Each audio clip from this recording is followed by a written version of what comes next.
అందరికీ నమస్కారం. నేను మీ జల్సజాని. జగిత్యాల జిల్లా కలికోట గ్రామానికి చెందినటువంటి ప్రవీణ్ కుమార్ లేబర్ పని చేసుకుంటూ వచ్చిన చిన్న ఆదాయంతో జీవనం కొనసాగిస్తున్నారు. ఆయనకి 2 పిల్లలు ఉన్నారు.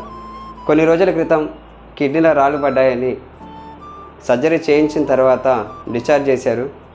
అయితే ఇంటికి వచ్చిన 2 రోజుల తర్వాత ఆయనకి మూత్ర విసర్జన సరిగ్గా అవ్వకపోవడంతో బాడీ మొత్తం ఇన్ఫెక్షన్ అయింది.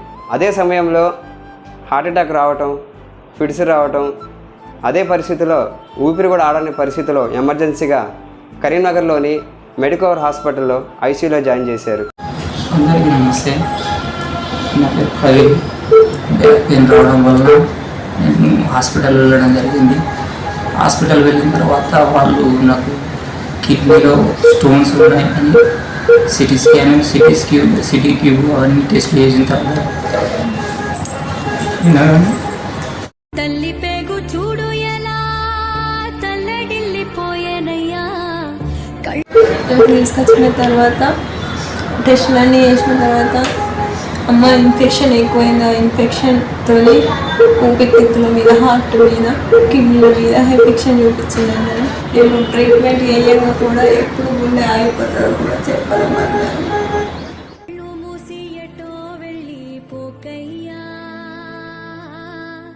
నన్ను కన్న తండ్రి ఇలా రావయ్యా. నిన్నటి వరకు ఐసీయూలో ఉంచి నిన్న సాయంత్రం ప్రవీణ్ కుమార్ను రూమ్కి షిఫ్ట్ చేశారు. అయితే ఇప్పటి వరకు దాదాపు 5 లక్షల రూపాయల వరకు అక్కడ ఇక్కడ అప్పులు తీసుకొచ్చి ఆయనకి చికిత్స అందించారు. ఈ ఇన్ఫెక్షన్ కూడా మెరుగవడానికి దాదాపు 2 లక్షల రూపాయలకు అవసరం ఉంది.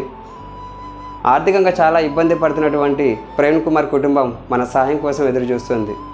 మనలో మానవత్వం కలిగిన వారు మీరిచ్చే 100-200 ఎంతైనా పర్వాలేదు. స్క్రీన్పై కనిపిస్తున్నటువంటి గంగరాజు అనే పేరు గల ఫోన్పే, గూగుల్ పే ద్వారా మీ చిన్న మొత్తాల సహాయం అందించి ఆ కుటుంబాన్ని పెద్ద మనసుతో ఆదుకోగలరని కోరుతున్నాం.